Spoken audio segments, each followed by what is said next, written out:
guys, this is Tarot with Kittens, Weights, and Tarot, and I am back with a deck review. And I think this has become a regular Sunday thing where you guys get a review of one of the many decks that I have, and kind of the reason that I put these out there, number one, because I really appreciate the artwork and the time and the effort that goes into these decks, just like a book or anything else. I appreciate all forms of art, and so I just happen to really love tarot and oracle decks, and so I'm just trying to put some of that art and an appreciation for what these creators make, and hopefully one day I can create a deck of my own, but to just kind of put it out there. So none of these reviews is to get you to go and buy anything, but just to kind of appreciate the time and effort that's put into the artwork and the creation of a deck. And so one of these decks that I truly love, as I do love all my decks, it's the Druid Craft Tarot deck. So I got this deck a while back, and it actually took me a while to get this deck. Not like it took a while in the mail, but for me to kind of resonate with the images. But once I did, I was like just a total Will Worthington, like everything. So I have a few decks that he did the artwork for. So this is by Philip and Stephanie Carr-Grom, this particular deck, and the illustrations or the artwork is by Will Worthington. Okay, so I'll give you just kind of a look at the box here. And this is by Connections Book Publishing.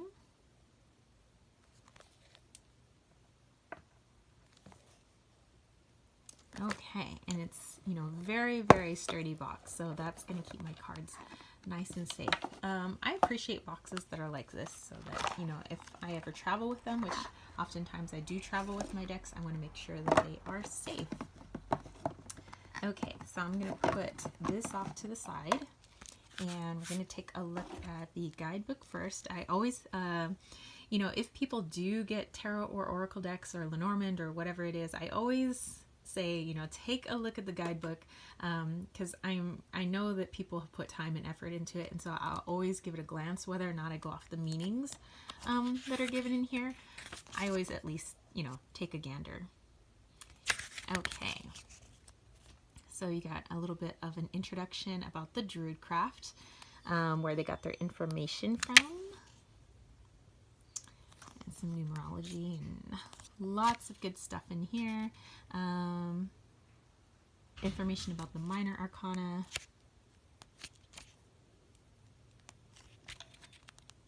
how to work with pip cards. It's broken down into princesses, prince, queens, and kings. So just a little bit different, but I think that's easy for people to kind of figure out. And then they'll go into the cards like this. Like, let's say you got the Princess of Swords. They'll have some keywords, a meaning for that particular card, and the reverse meaning. So it's always nice to take a gander. You don't have to follow, their suggestions. So they have that for all the cards. And then what's a little bit different is they have the court cards at the beginning, and they have the majors at the end.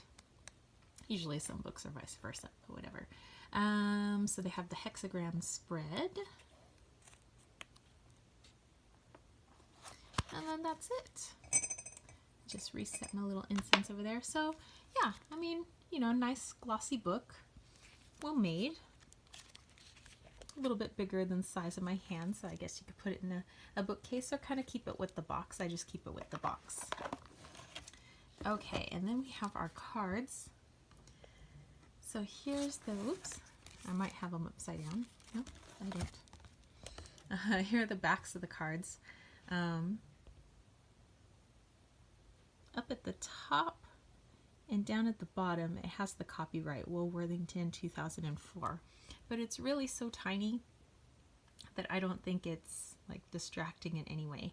These aren't really glossy, they just kind of have a little bit of a sheen to it. It's just like a slick cardstock finish. These are oracle card size, so much larger than your standard tarot deck.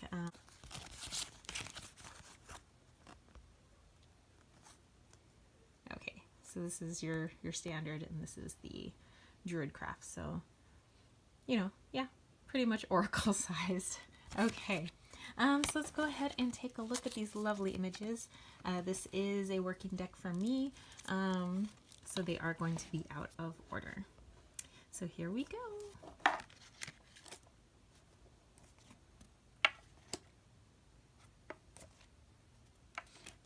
I love that the images kind of deviate from that Rider-Waite-Smith. I mean, there's a lot of obviously symbolism that's very reminiscent, but it has kind of its own flavor to it, and it has some stuff that's that you would have to be kind of familiar with, like Druidic tradition,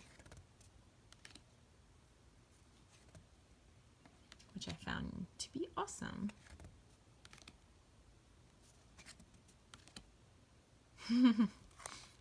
That's an awesome one.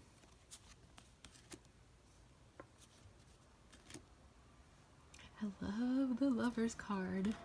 Yes, so there is a little bit, a tad bit of nudity in here. So maybe, you know, 18 or over, but this is not meant to be like pornographic. It's in an artistic way.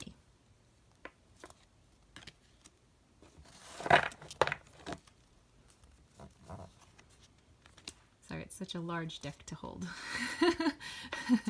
I'm just trying not to drop all the cards while I show you guys the pictures.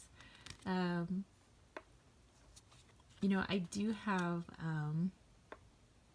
you know, Celtic background in the many backgrounds in my blood, you know, as my family love to get around the world. But there's just something about these images that really like connects me to that, and I haven't really connected to that side of my family before, but this deck kind of brings something out. I'm not really sure how to put my finger on that.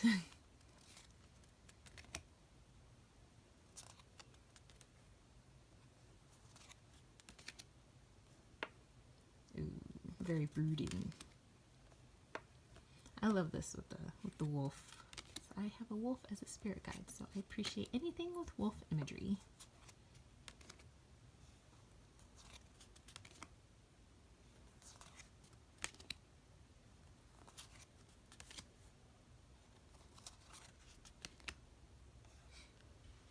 That's neat.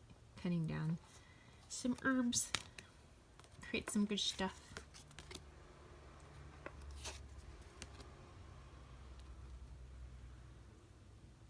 I just have to say that's badass. Like I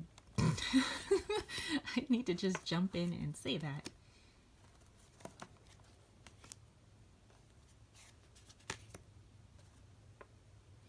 See, this is interesting, you know, for the Four of Pentacles. It's like, is this guy coming in to steal? Is this guy where he keeps his stash? You know, what's this guy doing? I love that you can just kind of like read into Will Worthington's images, and it's just, oh, his artwork is beautiful. I love the collaboration that he did with the deck creators. Freaking awesome.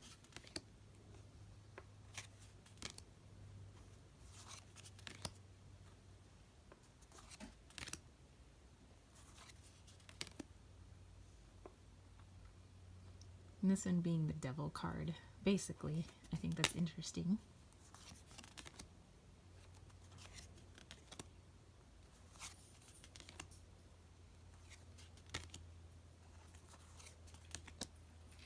And I always show all the cards, you know, because for some people there's a particular card they need to see. You know, if you're planning on buying a deck, you know, and for me, I need to look at the Fool card and I need to look at the Devil card. And the Judgment card. And if I like all three of those cards, I'll probably like the deck.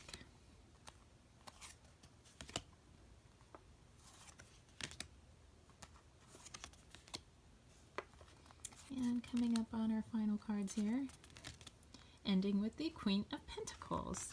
Okay, I'm going to give this a little bit of a shuffle for you guys, just so you can see what that looks like. And they are large cards, so I have a hard time shuffling this way, plus I kind of feel like I'm bending them. So I just turn them this way, and voila. That's how we get our shuffle on around here. Or you could, you know, shuffle this way if you wanted to. Okay, I'm going to lay 3 cards out just so you can see how they would look aesthetically. So there's 1, we got a 4 of Swords. We have the Hermit. I haven't posed a question or anything. This is, again, just for aesthetic purposes, but hey, if you posed a question, by all means, read into it. Okay, and then we have the Prince of Cups. All right, so that's it for me. Let me know if you have this deck and how you like working with it, and what medium do you use it, how to use it. Do you pair it with oracle cards? Do you use these as oracle cards? Do you read it meaning out of the book? Do you go Rider-Waite-Smith meetings? Do you read intuitively? I would like to know. Yeah, and if you have a comment or question, just leave that in the information box down below. And if you would like to connect with me on any of my social media, that is in the information box, as well as my Etsy shop. So if you want to catch a reading with me and you specifically want to work with this deck, just let me know upon booking. Alright, so that's it from me, spiritual homies. If you dug this video, don't forget to give it a thumbs up. Don't forget to click subscribe, and don't forget to click that notification bell for more review videos just like this. Alright, so that's it for me. Peace, love, and chicken grease. Peace out!